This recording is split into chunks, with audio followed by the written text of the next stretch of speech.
Ibadah kita pada pagi hari ini dimulai dengan pengakuan bahwa pertolongan kita dalam ibadah ini adalah di dalam nama Tuhan, Allah pencipta langit dan bumi. Tuhan yang tidak pernah meninggalkan umat pilihannya. Turun atas kita sekalian kasih karunia dan damai sejahtera dari Allah Bapa dan Tuhan Yesus Kristus menyertai saudara-saudara sekalian. Amin. Mari dengan tetap bangkit berdiri, kita menaikkan pujian bagi hormat, kemuliaan Allah Bapa, Allah Putra, dan Allah Roh Kudus.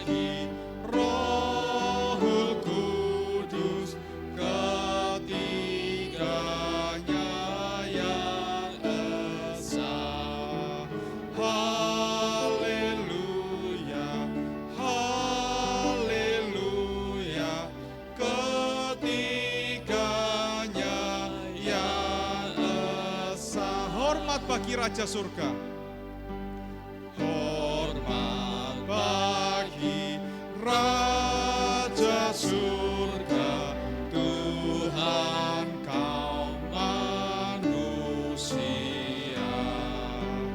Hormat bagi Raja Gereja di seluruh dunia.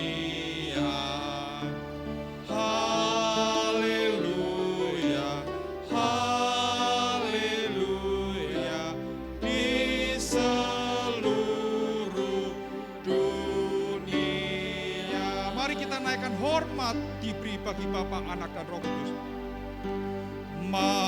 Diberi bagi Bapa, Anak, dan Roh Kudus. Dari mula sampai sekarang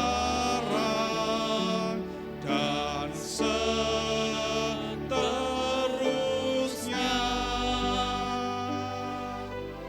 termulia.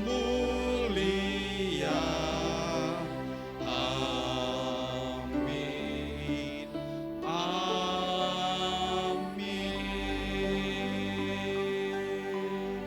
Mari kita masuk di dalam doa. Hanya Engkau Allah yang layak untuk kami tinggikan.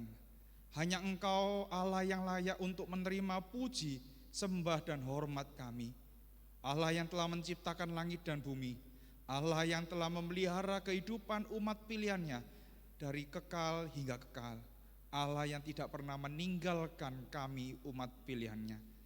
Hanya bagi-Mu saja ya Tuhan, puji, hormat, dan sembah kami. Dan biarlah ibadah kami serahkan ke dalam tangan-Mu. Kiranya Engkau yang hadir di dalam ibadah kami, yang akan berkenan melayakkan kami, menyertai jalannya ibadah ini, mulai dari awal, pertengahan, hingga akhirnya. Terima kasih ya Tuhan. Ini doa kami, di dalam nama Tuhan Yesus kami sudah berdoa. Amin. Jemaat dipersilakan duduk kembali. Bapak Ibu Saudara yang dikasihi oleh Tuhan, di dalam kehidupan kita tidak luput dari yang namanya kesalahan. Kita tidak luput dari yang namanya pelanggaran. Sebelum kita masuk di dalam ibadah kita lebih jauh lagi, mari kita membuka hati kita, mengoreksi hati kita. Mungkin ada perkataan kita yang melukai hati kawan kita, atau kehendak kita yang memimpin kehidupan setiap kita.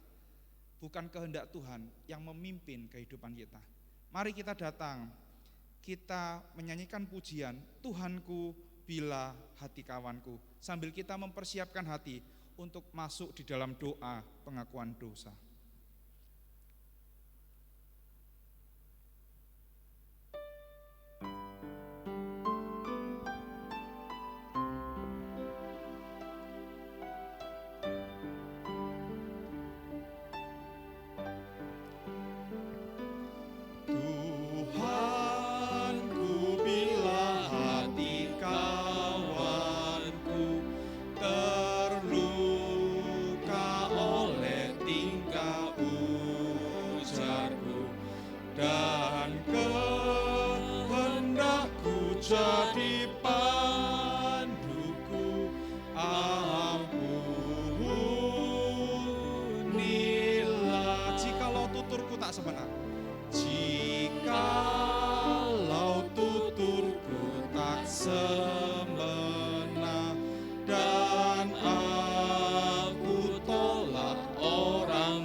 kita nyanyikan sekali lagi ayat yang pertama.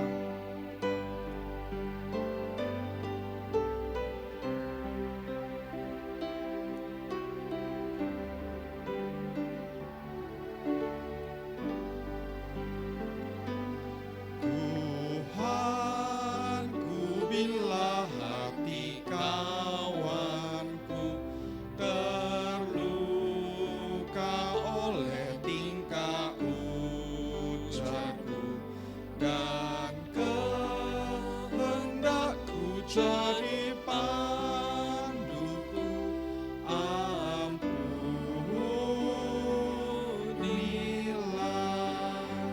Sambil diiringi oleh musik, mari kita masuk di dalam saat teduh sejenak di hadapan Tuhan. Mari kita membawa pengakuan dosa kita di hadapan Tuhan. Tidak ada yang tahu apa yang engkau lakukan selama 1 minggu ini, atau apa yang engkau sembunyikan di hadapan Tuhan. Tetapi Tuhan tahu, dan ketika kita mengaku, Tuhan akan mengampuni setiap kita. Mari dengan tenang kita datang di hadapan Tuhan.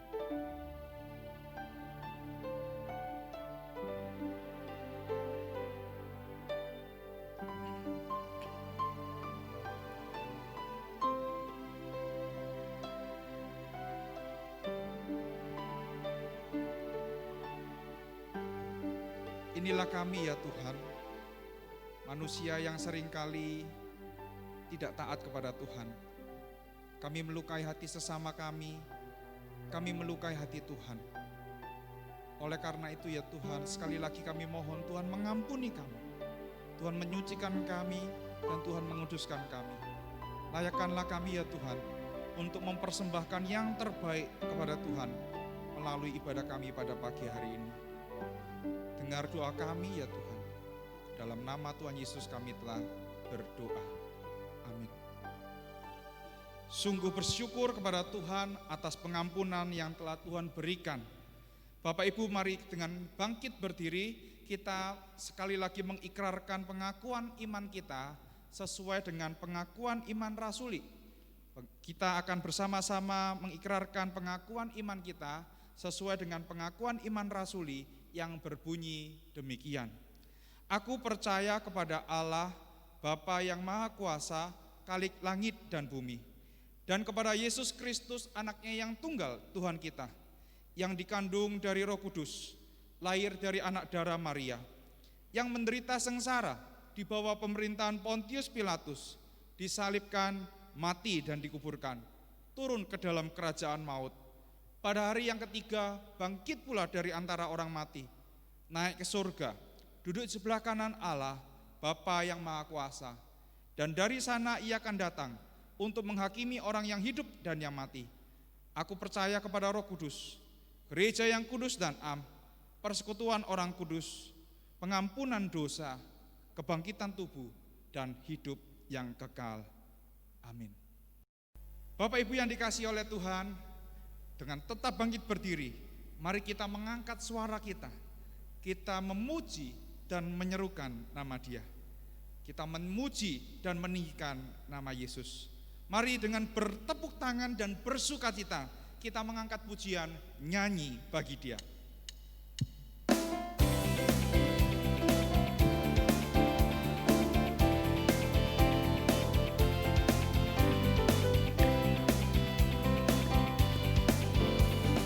Angkatlah suaramu, puji dan serukan nama Yesus. Tanggalkan bebanmu, tak perlu kau khawatir, sebab Dia sanggup. Gerakkan kakimu, gerakkan kakimu, menarilah dan bertepuk tangan, bersukacitalah, tak perlu kau khawatir, sebab Dia sanggup.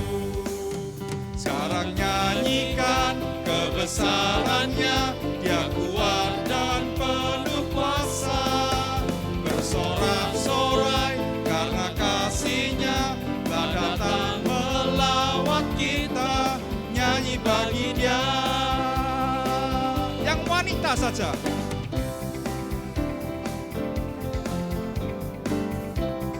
Dan serukan nama Yesus.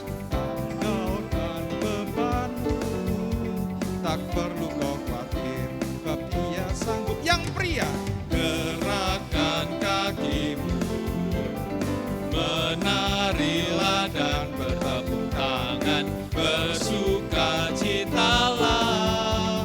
Tak perlu kau khawatir, sebab Dia sanggup. Sama-sama kita katakan. Sekarang nyanyikan kebesarannya, Dia kuat dan penuh kuasa. Bersorak-sorai karena kasih-Nya telah datang melawat kita. Nyanyi bagi Dia. Sekarang nyanyikan. Sekarang nyanyikan kebesarannya, Dia kuat dan penuh kuasa. Bersorak-sorai karena kasih-Nya telah datang melawat kita. Nyanyi bagi Dia. Sekali lagi kita angkat suara kita bagi Tuhan. Angkatlah suara, puji dan serukan nama Yesus. Tanggalkan bebanmu, tak perlu kau khawatir, sebab Dia sanggup. Gerakan kakimu. Gerakkan kakimu, menarilah dan bertepuk tangan, bersukacitalah. Tak perlu kau khawatir, sebab Dia sanggup. Sekarang nyanyikan kebesarannya, Dia kuat dan penuh kuasa. Bersorak-sorai karena kasih-Nya telah datang melawat kita. Nyanyi bagi Dia. Sekarang nyanyikan kebesarannya. Sekarang nyanyikan kebesarannya, Dia kuat dan penuh kuasa. Bersorak-sorai karena kasih-Nya telah datang melawat kita. Nyanyi bagi Dia. Puji nama Tuhan atas kebaikannya. Puji nama Tuhan atas kasih setianya. Bapak Ibu yang dikasih oleh Tuhan, hari ini kita bersyukur kita masih diberikan kesempatan untuk mendengarkan firman Tuhan yang disampaikan oleh hamba-Nya. Mari kita siapkan hati kita, mari kita siapkan diri kita, supaya kita boleh menerima berkat dari firman Tuhan yang akan kita dengarkan bersama-sama.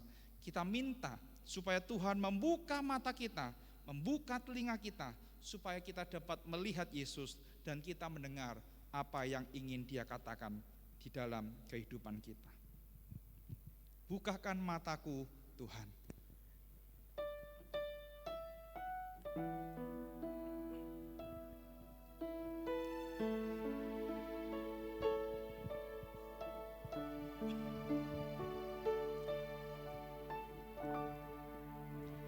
Buka mataku, karku tampak Yesus, karku tampak Yesus. Ku dekat padanya dan mengasihinya. Ku dekat padanya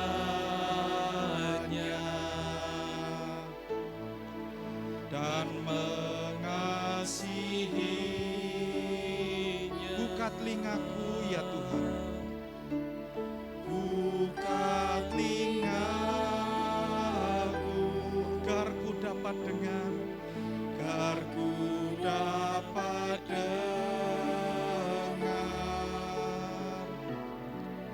Bukakan mataku,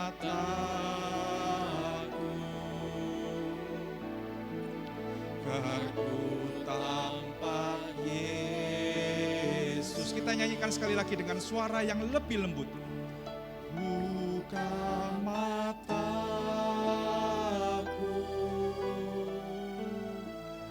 agar ku tampak Yesus. Ku dekat padanya dan mengasihinya.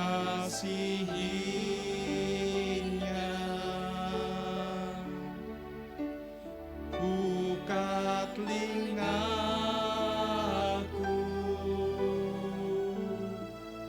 agar ku dapat dengar.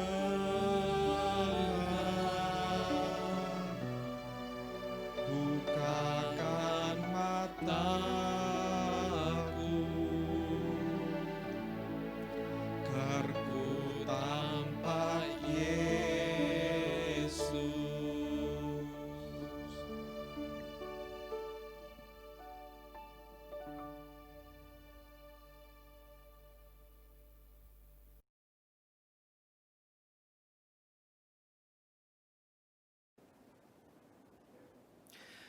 Shalom saudara-saudara sekalian dimanapun saudara berada, saya bersyukur untuk bisa membagikan kebenaran firman Tuhan pada saat ini. Saya Paulus Surya, saya pendeta yang mengembalakan gereja di Westminster Presbyterian Church di kota Perth, Australia. Firman Tuhan yang akan saya bagikan pada saat ini adalah terambil dari Amsal pasal 12 ayat 21. Amsal pasal 12 ayat 21. Demikian firman Tuhan. Orang benar tidak akan ditimpa oleh bencana apapun, tetapi orang fasik akan senantiasa celaka. Orang benar tidak akan ditimpa oleh bencana apapun, tetapi orang fasik akan senantiasa celaka. Mari sebelum kita merenungkan kebenaran firman Tuhan ini, kita bersatu di dalam doa. Kami mengucapkan syukur kepadamu ya Tuhan, untuk kesempatan kami dapat beribadah bersama-sama kepadamu. Kami saat ini sudah membaca bagian daripada firman-Mu, dan kami mau merenungkannya.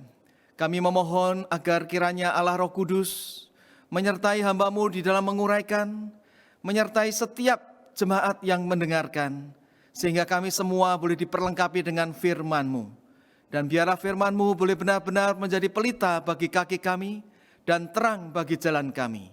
Kami memohon semua ini di dalam nama Tuhan Yesus Kristus, Tuhan dan Juru Selamat kami yang hidup. Amin. Saudara-saudara, Amsal 12 ayat 21 ini mengatakan bahwa orang benar tidak akan ditimpa bencana apapun, tetapi orang fasik akan senantiasa celaka. Saudara, siapa yang dimaksud dengan orang benar di sini? Saudara, orang benar di sini adalah orang yang dibenarkan karena imannya kepada Tuhan. Dan itu berlaku baik bagi orang-orang di perjanjian lama, orang-orang di perjanjian baru, maupun setiap kita saat ini. Di perjanjian lama, misalnya Kejadian 15 ayat 6, di sana dicatat bahwa maka percayalah, berimanlah Abraham kepada Tuhan, maka Tuhan memperhitungkan hal itu sebagai kebenaran. Abraham dibenarkan karena imannya kepada Tuhan. Di dalam perjanjian baru, Filipi 3 ayat 9 misalnya, kita juga dibenarkan karena kepercayaan kita kepada Tuhan Yesus Kristus. Dan itu berlaku sampai saat ini, bahkan seterusnya. Nah saudara-saudara, sedangkan yang dimaksud dengan orang fasik, yaitu adalah orang-orang berdosa yang menolak untuk bertobat, yang menolak untuk percaya kepada Tuhan Yesus Kristus. Nah saudara-saudara, mari kita sekarang memikirkan berkat bagi orang percaya, berkat bagi orang benar, yaitu yang dikatakan di dalam Amsal 12 ayat 21 ini, orang benar tidak akan ditimpa bencana apapun. Apa artinya? Orang benar tidak akan ditimpa bencana apapun. Saudara-saudara, beberapa waktu yang lalu saya kembali dari Jakarta menuju ke Perth. Saya naik pesawat yang duduknya itu 3 baris dan saya duduk di pinggir, di aisle, di pinggir jalan. Sebelah saya itu kosong dan sebelah saya lagi seorang ibu. Saudara-saudara, saya memperhatikan pada waktu pesawat itu berangkat, take off, ibu itu gelisah. Dia tuh kayak ketakutan. Pada waktu kemudian pesawat sudah mulai di atas, saya ajak bicara ibu itu. Saya ajak berkenalan, lalu dia bertanya siapa saya. Saya memperkenalkan diri sebagai seorang pendeta, saudara. Pada waktu ibu itu tahu bahwa saya adalah seorang pendeta, wajahnya itu berubah, saudara. Wajahnya berubah menjadi sukacita. Lalu saya tanya, loh Bu, kok kelihatan sukacita? Iya, tadi ini saya takut karena saya itu nggak biasa naik pesawat. Saya takut kalau pesawat ini ada apa-apa maka matilah saya takut. Tetapi karena sekarang saya tahu ada Bapak Pendeta, orang benar, maka pesawat ini pasti aman, nggak akan kecelakaan. Saudara-saudara, apakah yang dimaksud dengan orang benar tidak akan ditimpa bencana? Itu seperti ini. Saya pernah melayani di kota Surabaya. Selesai pelayanan, maka beberapa pengurus gereja mengajak saya untuk makan kepiting. Nah, saudara-saudara, kepiting yang dipesan itu ada kepiting telur, begitu banyak dipesan. Lalu saya sengaja makannya itu jangan banyak-banyak, saya takut kolesterol.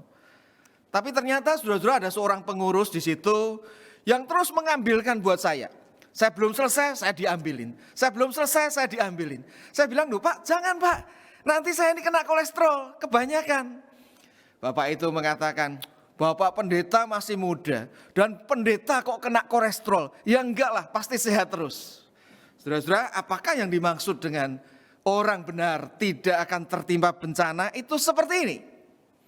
Atau saudara-saudara juga mungkin kita mendengar bahwa ada seorang pengkhotbah yang berkata di tengah-tengah COVID-19 ini mengatakan bahwa virus corona itu memiliki mata. Tidak mungkin dia menyerang orang-orang percaya sejati, tetapi hanya akan menyerang orang-orang yang fasik, orang-orang yang tidak benar, orang-orang yang tidak percaya Tuhan.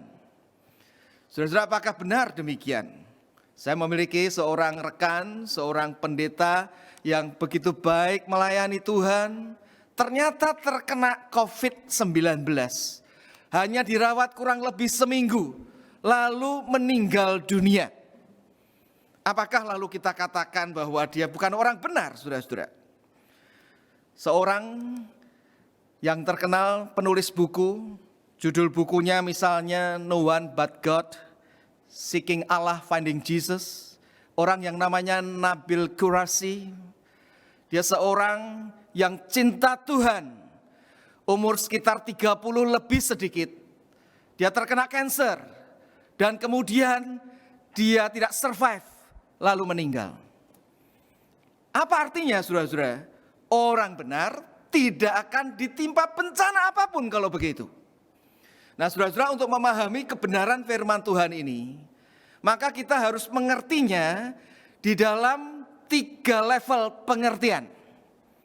Pengertian yang pertama yaitu level pada umumnya, konteks dekat kitab Amsal itu ditulis, yaitu untuk kehidupan sehari-hari, kebenaran pada umumnya. Orang benar pada umumnya akan menghindari hidup yang sembrono, yang ngawur.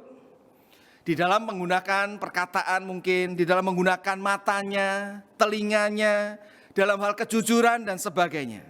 Sedangkan orang fasik seringkali hidupnya itu tidak hati-hati, sehingga akan tertimpa bencana. Misalnya saudara-saudara, di dalam pasal 12 ini juga, ayat yang ke-18, di situ dikatakan ada orang yang lancang mulutnya seperti tikaman pedang, tetapi orang bijak mendatangkan kesembuhan.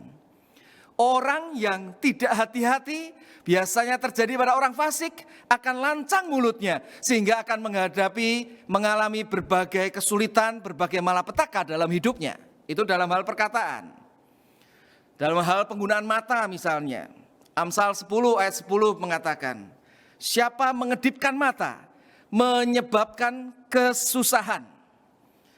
Orang benar akan berhati-hati memakai matanya, orang fasik akan lebih sembrono di dalam memakai matanya.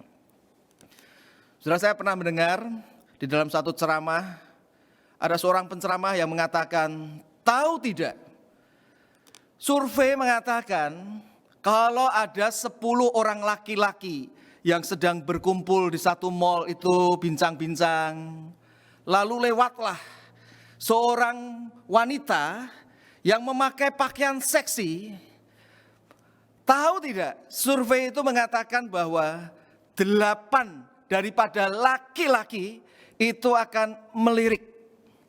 Wah saudara-saudara, saya pikir persentasenya tinggi sekali ya. 8 dari 10 laki-laki akan melirik kalau ada wanita yang lewat. Saudara-saudara, saya berpikir masih lumayan ya, ada 2 orang, 20%. Tapi kemudian penceramah itu mengatakan, kalau ada 10 orang laki-laki di suatu mall, lalu ada wanita lewat dengan pakaian seksi, 8 melirik, yang 2 melotot. Saudara-saudara, saya tersinggung juga mendengar hal itu. Masa semua laki-laki tidak dapat dipercaya? Saya percaya saudara-saudara, ini adalah satu kehidupan orang fasik. Orang yang benar di dalam Tuhan seharusnya bisa juga untuk mengontrol matanya, penggunaan matanya. Demikian juga saudara-saudara, orang benar pada umumnya akan bersikap benar terhadap didikan, terhadap firman Tuhan, dan juga terhadap kejujuran. Amsal 11 ayat 3 misalnya mencatat, orang jujur akan mujur, sedangkan orang yang curang akan rusak hidupnya. Saudara, beberapa waktu yang lalu saya mendengar suatu kisah tentang seorang pria yang tinggal di kota Yogyakarta. Dia memiliki sebuah toko yang menjual ikan-ikan hias. Dan saudara tahu bahwa suatu kali dia itu dipesan oleh seseorang 3 ikan hias yang mahal harganya. Dia menjual ikan-ikan hias yang hanya beberapa ribu rupiah sampai jutaan, sampai puluhan juta.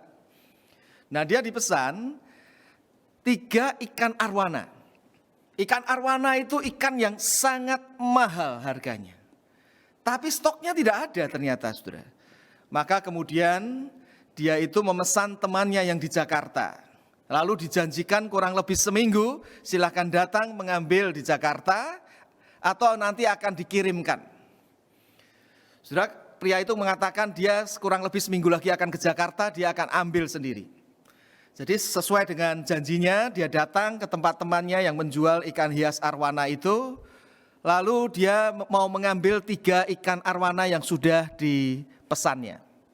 Dan saudara tahu, pada waktu dia sampai ke tempat temannya itu mengatakan begini, ini 3 ikan arwana yang kamu pesan. Cuma saya ini sebetulnya mau memberikan 3-tiganya. Hanya pagi ini saya mendapati yang 2 sehat, tetapi yang 1 ini jalannya miring. Tapi kamu pesannya 3 kan, padahal saya hanya ada 3 ini. Begini saja deh, 3-tiganya kamu bawa. Nanti kalau yang ketiga itu yang jalannya miring, sampai di Jogja kamu masukkan ke akuarium, lalu yang jalannya miring itu menjadi jalannya terbalik, berarti mati, saya ganti. Tapi 3-tiganya bawa saja. Saudara-saudara, pria itu kemudian mengatakan, oke, baik, saya akan bawa semuanya. Lalu dia kembali ke Yogyakarta, naik pesawat, sampai di Jogja, sampai di tokonya, 3 ikan itu dimasukkan ke sebuah akuarium. Heran saudara-saudara, rupanya ikan yang ketiga yang jalannya miring, menjadi jalannya lurus, menjadi sehat. Sepertinya karena naik pesawat, ikan arwana itu jadi senang dan jadi sehat, saudara-saudara. Jadi pada waktu sudah sehat, dia bercerita kepada teman-temannya pria itu di tokonya itu. Tahu tidak, ini sebenarnya ikan yang ketiga ini. Itu tadi sakit jalannya miring, tetapi sampai di sini ternyata sehat. Teman saya di Jakarta yang menjual sudah berpesan kepada saya, kalau nanti ikan ini mati, saya diganti dengan yang baru. Lalu beberapa teman di situ yang sebenarnya karyawan daripada pria ini mengatakan, bos, kalau memang temanmu ngomong begitu, bilang saja ikan yang ketiga itu mati. Kan dia nggak tahu, kita nanti diganti, kita langsung bisa untung puluhan juta. Saudara-saudara, kalau saudara menjadi pria ini, mau menuruti nasihat ini atau tidak? Kira-kira mau menuruti tidak? Mungkin karena hanya puluhan juta, kita masih berpikir-pikir ya. Kalau puluhan miliar rupiah, lain lagi mungkin ya. Jadi saudara-saudara, pria itu kemudian pikir, iya ya, kalau saya bohong, saya dapat untung. Tapi masa saya orang Kristen, saya bohong. Tapi kalau saya jujur, aduh ini ada satu keuntungan besar, saya lewatkan. Jadi bohong atau jujur ya? Bohong atau jujur ya? Telepon handphonenya bunyi, saudara. Waktu dilihat temennya, waduh, dia pikir bohong atau jujur ya? Bohong atau jujur ya? Akhirnya dia angkat, temennya benar itu mengatakan, kamu sudah sampai ya di Jogja. Saya cuma mau nanya, memastikan, itu ikan yang ketiga itu hidup atau mati? Dia kemudian jawab, hidup ikannya. Wah, dia lega karena sebagai orang percaya dia bisa hidup jujur. Saudara-saudara, ya sudah. Temannya lalu mengatakan, oke, saya cuma ngecek dan saya tahu ternyata hidup ya. Oke, ya sudah. Lalu ditutup telepon itu. Setelah beberapa minggu kemudian, pria yang tinggal di Jogja ini pergi ke Jakarta lagi.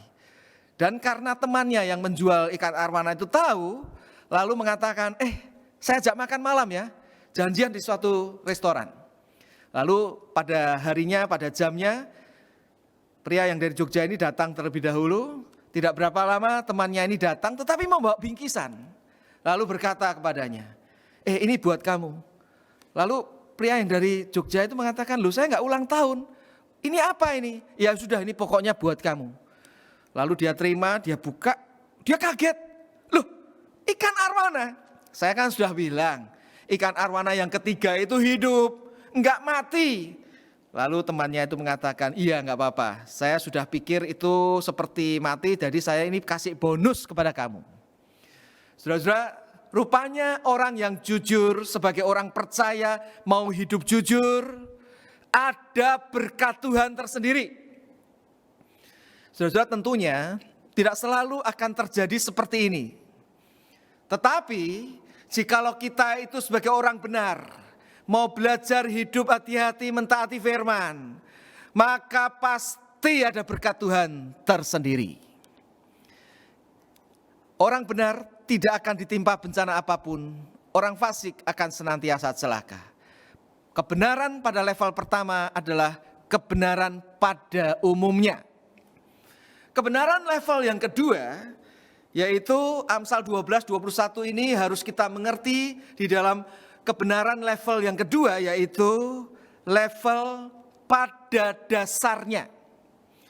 Kebenaran pada dasarnya yang terjadi terhadap umat Tuhan, baik di perjanjian lama maupun perjanjian baru. Pada dasarnya, orang yang benar, orang yang percaya kepada Tuhan Yesus sehingga dibenarkan, tidak akan tertimpa bencana apapun. Apapun itu yang terjadi, bukanlah bencana. Pada dasarnya demikian, saudara-saudara. Kita lihat misalnya ya, ada satu ayat di perjanjian lama, satu ayat di perjanjian baru. Satu ayat di perjanjian lama, Kejadian 50 ayat 20. Di sana dikatakan, Yusuf berkata kepada saudara-saudaranya, engkau telah mereka-rekakan yang jahat kepada aku. Saudara-saudara, yang direka-rekakan yang jahat oleh saudara-saudaranya itu apa? Yusuf dijual ke Mesir. Dan kemudian karena dijadikan budak, Yusuf sebagai budak yang jujur difitnah oleh istri Potifar. Lalu dia masuk penjara. Tetapi semua itu hal yang buruk yang kelihatannya di mata manusia, ternyata Tuhan itu mereka-rekakannya untuk kebaikan, untuk menyelamatkan umat Tuhan yang besar. Ini menunjukkan saudara-saudara pada dasarnya, meskipun saudara dan saya orang yang dibenarkan di dalam Kristus, itu bisa menghadapi seolah-olah hal yang buruk, malapetaka, bencana, tetapi bukan bencana, bukan malapetaka, bukanlah sesuatu yang buruk, karena Tuhan mereka-rekakannya untuk kebaikan. Demikian juga di dalam perjanjian baru, saudara. Roma 8 ayat 28. Di sana dikatakan bahwa kita tahu sekarang bahwa Allah turut bekerja untuk mendatangkan kebaikan bagi setiap orang yang percaya kepadanya, yang terpanggil sesuai dengan rencana Allah. Saudara-saudara, ayat ini mau mengajarkan bahwa hal buruk di mata manusia bisa terjadi. Hal yang baik juga bisa terjadi. Hal buruk, baik, itu semuanya Tuhan turut bekerja untuk mendatangkan kebaikan bagi saudara dan saya. Dengan demikian, saudara-saudara, sebenarnya pada dasarnya, memang benar yang dikatakan Amsal 12 ayat 21 ini. Orang benar tidak akan ditimpa bencana apapun. Karena pada dasarnya Allah turut bekerja untuk mendatangkan kebaikan bagi saudara, bagi saya yang percaya kepadanya. Saudara-saudara, saya suka untuk menceritakan kejadian yang dialami oleh anak saya pada waktu dia berumur sekitar 8 tahun. Anak saya perempuan pada waktu berumur 8 tahun, adiknya berumur sekitar 4 tahun. Suatu kali saya pergi ke sebuah toko buku Kristen di kota Perth di mana saya tinggal. Pada waktu saya pergi ke toko buku itu, saya melihat ternyata di satu meja yang disediakan di situ ada coloring competition, ada lomba mewarnai. Saya ingat anak saya yang perempuan suka untuk mewarnai. Maka kemudian saya mengambil satu gambar yang perlu diwarnai di usianya, sesuai usianya. Lalu saya bawa pulang. Waktu pulang saya panggil anak saya, mau ikut lomba mewarnai enggak? Kalau menang nanti bisa mendapatkan CD-CD, video Kristen, buku-buku Kristen. Wah, dia senang sekali. Dia mengatakan enggak usah ada hadiahnya juga enggak apa-apa karena dia senang untuk mewarnai. Kemudian dia mengambil alat-alat pensil berwarnanya. Dia warnai tidak sampai setengah jam, saudara. Sudah selesai. Lalu dia katakan, Daddy, cepat ikutkan ke lomba mewarnai itu. Saya katakan masih beberapa minggu, taruh saja di meja dulu. Saudara, lalu ditaruh di meja, dia masuk kamar. Pada waktu dia masuk kamar, rupanya adiknya yang umur sekitar 4 tahun, itu juga mau ikut mewarnai. Tapi saya memang tidak ambilkan karena tidak ada di usianya. Dia ambil pensil berwarna, lalu dia mulai mencoret akan kertas gambar yang sudah diwarnai itu. Pada waktu dia coret beberapa coretan, kakaknya itu keluar dari kamar, kaget lihat hal itu, langsung berteriak, "Stop!" Adiknya kaget lalu berhenti. Kakaknya lihat, aduh ternyata sudah ada coretannya. Lalu dia nangis karena gambar yang sudah diwarnai baik-baik dicoret oleh adiknya. Saudara-saudara, tatkala anak saya yang besar itu menangis, istri saya mengatakan, "Coba kamu jangan nangis, pikirin itu coretan diapain." Lalu saudara-saudara tahu tidak, anak saya itu mengambil pensil berwarna lagi. Lalu coretan itu dicoret. Saya pikir dia marah, setelah itu pasti disobek-sobek lalu dibuang. Ternyata tidak, saudara. Dia coret, lalu diberikan ke saya. Dad, simpen Dad, nanti kasih ikut lomba mewarnai. Saya lihat, oh ternyata coretan-coretan itu dibuat gambar angin. Jadi menarik, saudara-saudara. Maka kemudian saya besoknya ikutkan lomba mewarnai. Beberapa minggu kemudian, saya pergi lagi ke toko buku itu. Saya tidak tahu bahwa ternyata hari itu ada pengumuman lomba mewarnai itu. Dan pemenang nomor 1, 2, 3, 4, 5 itu ada di dinding di toko buku Kristen itu. Saudara, saya pikir anak saya menang atau enggak ya? Saya enggak berani lihat nomor 1 dulu. Saya lihat yang nomor 5 dulu. Gambar anak saya bukan ya? Ternyata bukan. Saya lihat nomor 4, ternyata bukan. 3 bukan.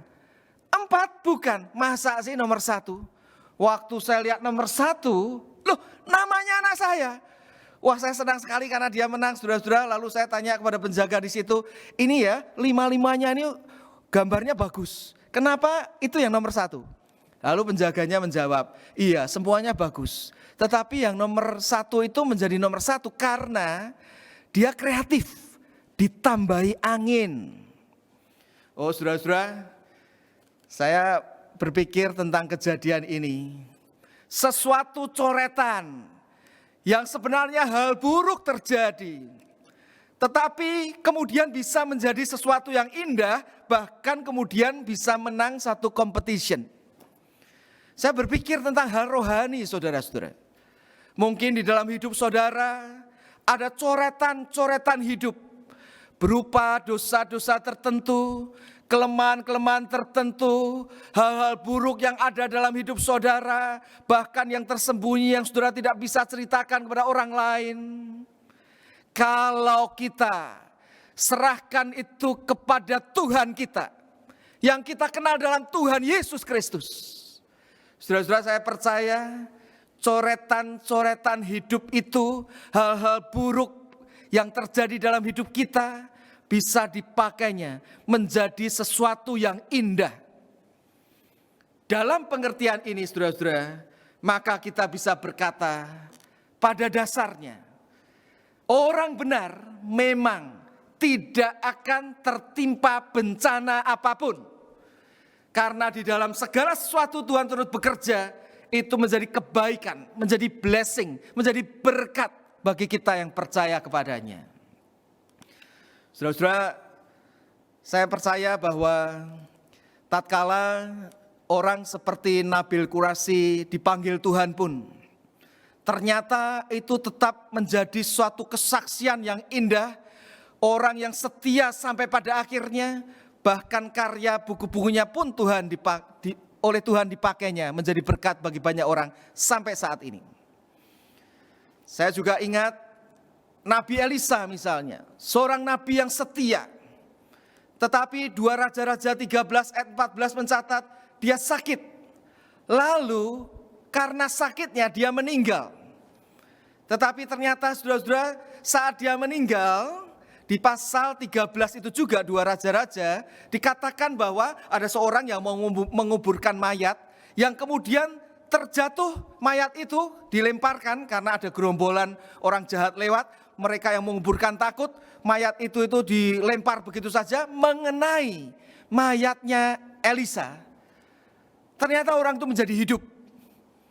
Saudara-saudara, ini suatu hal yang bisa kita analogikan, kita mengerti gambaran daripada dari kematian akan datang kehidupan. Jadi kematian Elisa yang merupakan hal buruk di mata manusia, apalagi karena sakit lalu meninggal, ternyata Tuhan bisa memakainya juga untuk suatu kebenaran yang mulia. Dari seorang yang mati akan ada kehidupan, dan semua itu digenapi di dalam Tuhan Yesus Kristus yang mati di atas kayu salib. Yang percaya kepadanya mendapatkan kehidupan kekal. Pada dasarnya, orang benar yang dibenarkan Tuhan tidak akan tertimpa bencana apapun. Karena Tuhan bekerja untuk membawa kebaikan. Itu kebenaran level yang kedua, saudara-saudara. Orang benar tidak akan ditimpa bencana apapun, tetapi orang fasik senantiasa celaka. Level 1 adalah level pada umumnya, kebenaran pada umumnya. Level 2 kita harus mengertinya, kebenaran pada dasarnya. Orang benar memang tidak akan tertimpa bencana apapun. Dan saudara-saudara, level yang ketiga itu yang berhubungan dengan kekekalan. Orang benar tidak akan ditimpa bencana apapun, tetapi orang fasik akan senantiasa celaka. Berhubungan dengan hidup di dalam kekekalan, saudara. Orang yang dibenarkan di dalam Tuhan Yesus Kristus memang tidak akan tertimpa bencana terbesar, yaitu murka Allah, hukuman neraka selama-lamanya. Kenapa, saudara-saudara? Karena hukuman yang seharusnya ditimpakan pada saudara dan saya yang percaya kepada Tuhan Yesus Kristus sudah ditanggung, digantikan oleh Tuhan Yesus pada waktu di atas kayu salib. Saudara, saya ingat di masa COVID-19 ini, beberapa waktu yang lalu negara Italia itu sangat banyak orang yang terkena sakit bahkan meninggal karena virus corona ini. Ada satu kesaksian seorang yang sudah berumur 72 tahun terkena virus corona. Lalu ada orang yang memberikan ventilator karena mungkin cukup mahal atau dia tidak kebagian, dia diberikan ventilator supaya bisa tertolong, alat pernafasan. Tapi saudara-saudara, dia hanya memakai sebentar, lalu apa yang dilakukan? Dia pergi ke rumah sakit karena dia melihat begitu banyak orang terkena virus corona. Dan di rumah sakit itu dia tahu banyak orang yang tidak memiliki alat pernafasan. Lalu dia menitipkan kepada dokter di situ, berikan kepada orang muda yang tidak kebagian ventilator, berikan. Dan dokter itu berjanji memberikan kepada anak muda dan betul-betul diberikan. Sehingga anak muda yang terkena virus corona tertolong dengan ventilator, alat pernafasan itu, alat bantu pernafasan. Sedangkan orang yang sudah tua ini 72 tahun, akhirnya keadaannya memburuk dan meninggal dunia. Dia menggantikan orang muda itu. Dia mati tapi membuat orang muda itu bisa hidup. Nah, saudara-saudara, itu sebetulnya yang dilakukan oleh Tuhan Yesus Kristus. Dia membuat saudara dan saya yang dibenarkan di dalam iman kepada Kristus, kita itu tidak akan tertimpa bencana apapun, karena bencana terbesar sudah ditanggung oleh Tuhan Yesus Kristus. Saudara-saudara, beberapa waktu yang lalu ada seorang bapak yang menelpon saya, meminta untuk saya datang ke rumahnya karena dia itu memiliki satu pergumulan. Nah, saudara-saudara, lalu saya datang ke rumahnya. Pada waktu saya bertemu dengan bapak itu, saya bertanya, "Pak, Bapak memiliki pergumulan apa?" Lalu singkat cerita dia menceritakan pergumulannya, saudara. Dia pergumulannya mengatakan begini, "Pak Paulus, saya bergumul minta didoakan, tapi sebelum didoakan, saya ingin bertanya satu pertanyaan. Saya ini kemarin baru diberitahu dokter, hasil laboratorium darah saya, ternyata saya ini terkena kanker stadium tinggi. Dan kemarin juga saya baru mendengar bahwa mitra bisnis saya di Indonesia ternyata berbuat jahat kepada saya. Uang saya dilarikannya. Berarti saya ini bertubi-tubi mengalami akan penderitaan, kejahatan dari teman saya, sakit, kanker, kanker yang stadium tinggi, berarti sebentar lagi saya akan mati."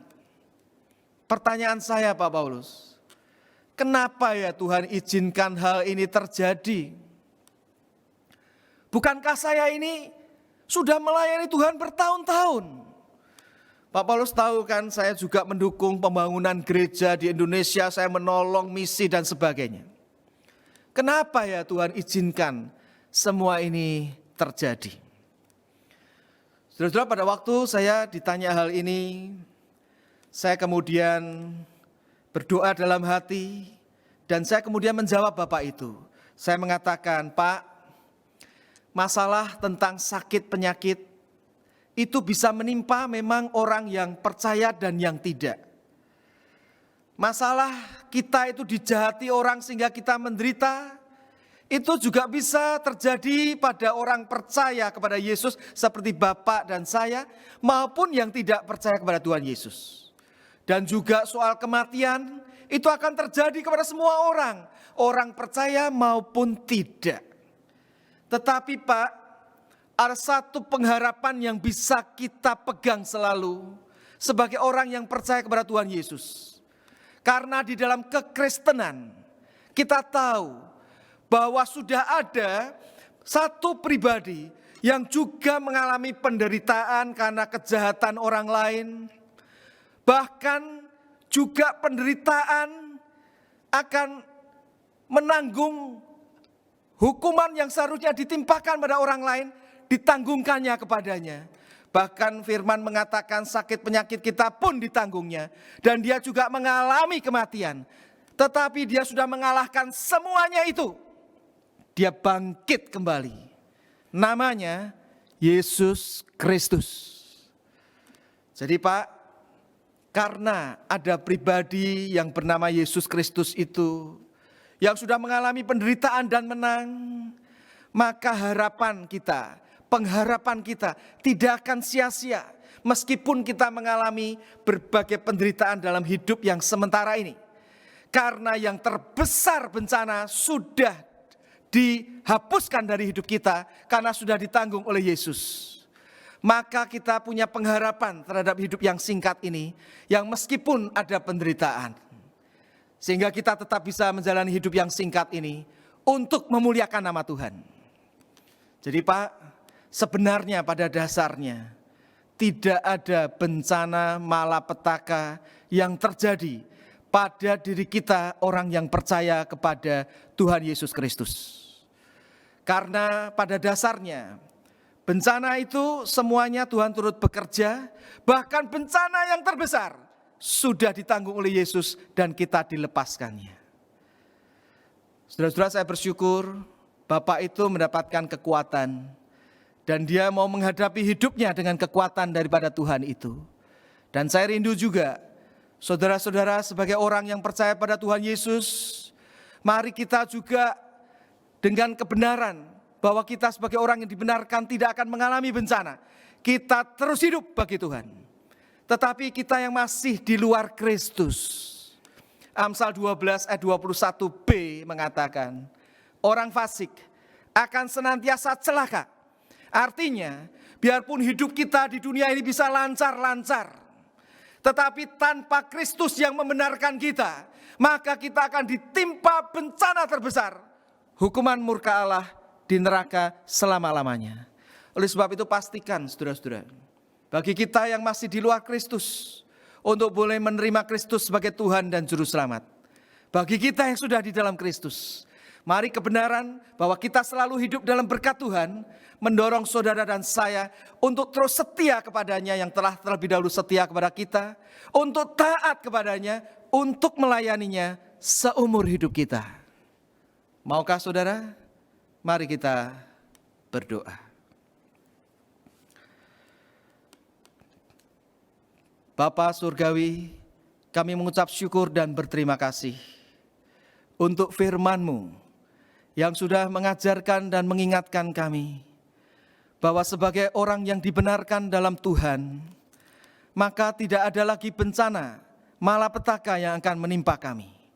Tetapi sebaliknya kami diingatkan, bagi kami yang masih di luar Tuhan, kami akan tertimpa bencana.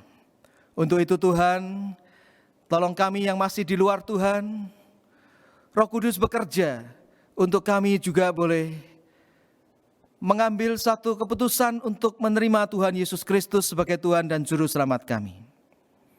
Dan bagi kami yang sudah di dalam Kristus yang dibenarkan, Tuhan biarlah kami boleh hidup dalam pengucapan syukur kepadamu, dan mewujudkan ucapan syukur kami itu dalam hidup sehari-hari kami, yang mau mentaati firman dengan sukacita, belajar mentaati firman untuk kemuliaan nama-Mu, dan juga melayani Tuhan, setia kepada Tuhan yang telah terlebih dahulu setia pada kami.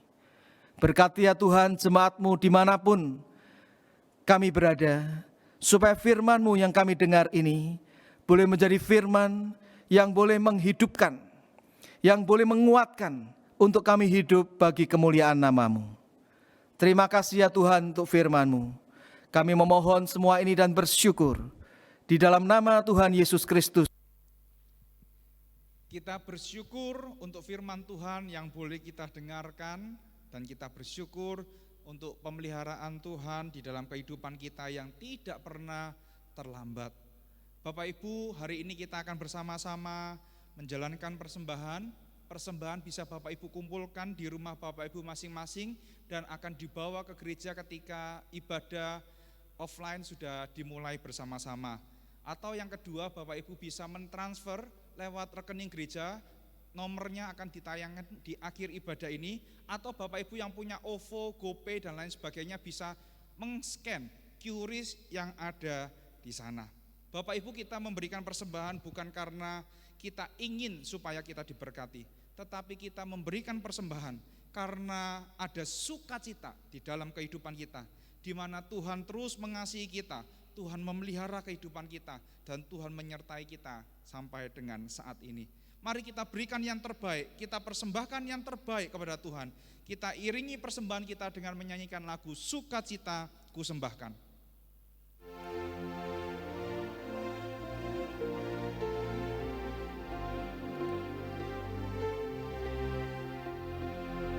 Sukacitaku sembahkan hanya pada Tuhanku, hatiku bagaikan bunga mekar karena sinarnya, awan maut ketakutan dienyakan olehnya.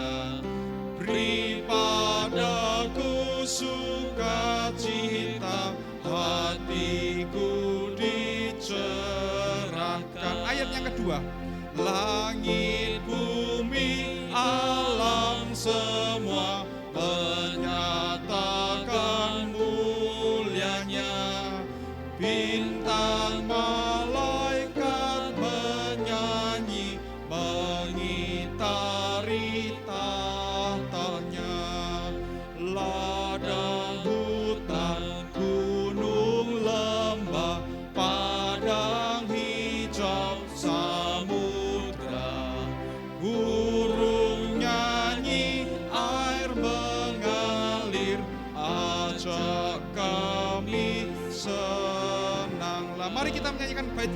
bangkit berdiri.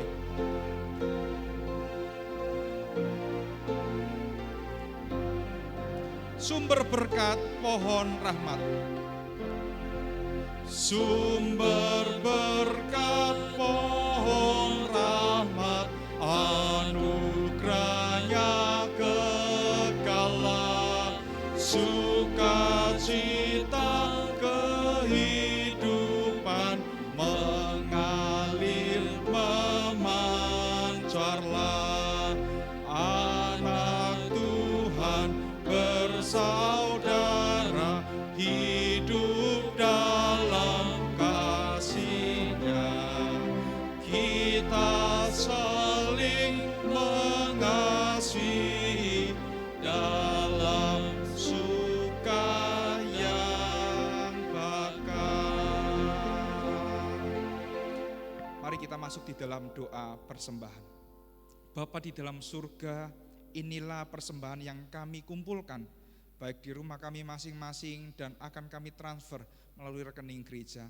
Kami mohon Tuhan menyucikan kami, Tuhan menguduskan kami, untuk motivasi kami, Tuhan yang tahu untuk apa kami memberi. Dan biarlah kami boleh memberi untuk kemuliaan nama Tuhan, bukan supaya diri kami diberkati, bukan supaya diri kami mendapatkan sesuatu daripada Tuhan, tetapi karena kasih setia Tuhan, rahmat Tuhan, anugerah Tuhan yang boleh kami alami dari hari ke hari.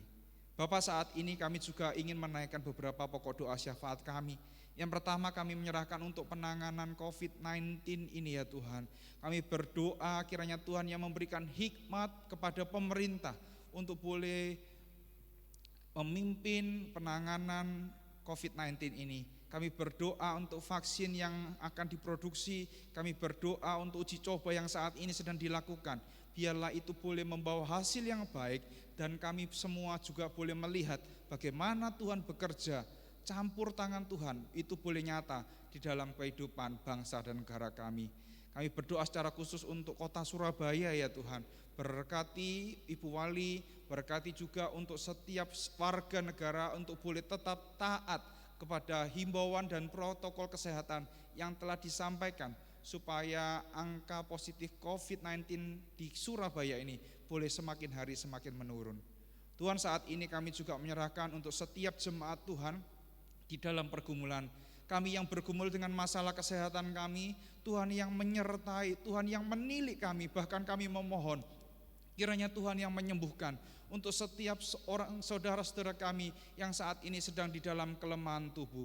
Bagi saat ini ya Tuhan, menyerahkan untuk jemaat kami yang saat ini sedang di dalam pergumulan untuk pekerjaan mereka. Tuhan, kiranya Engkau sendiri yang memberkati, membuka jalan untuk setiap pergumulan permasalahan yang saat ini mereka sedang hadapi.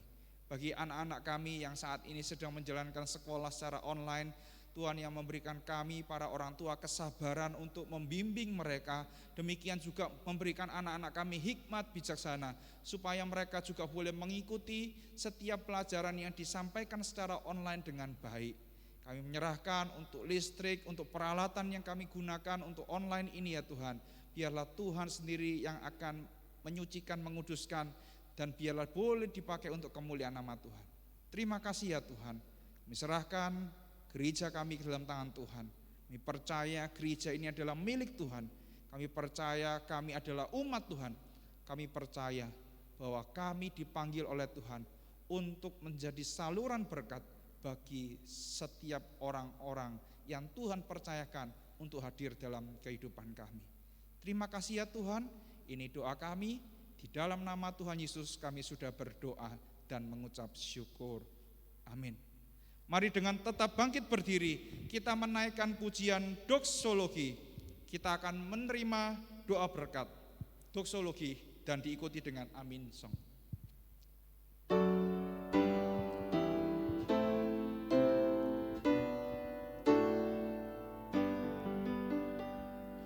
Puji Allah sumber berkat, puji Dia semua ciptaannya, puji Dia para malaikat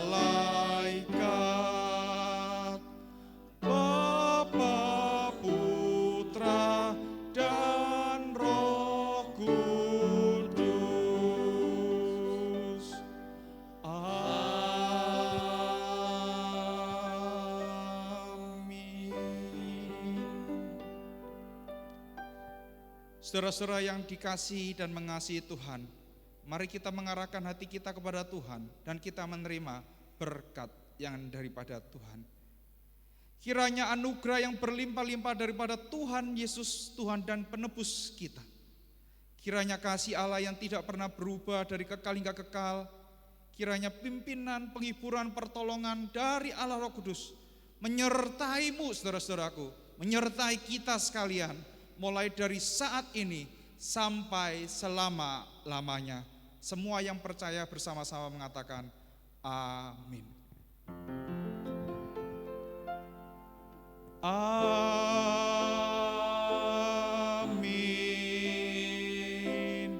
Amin. Amin.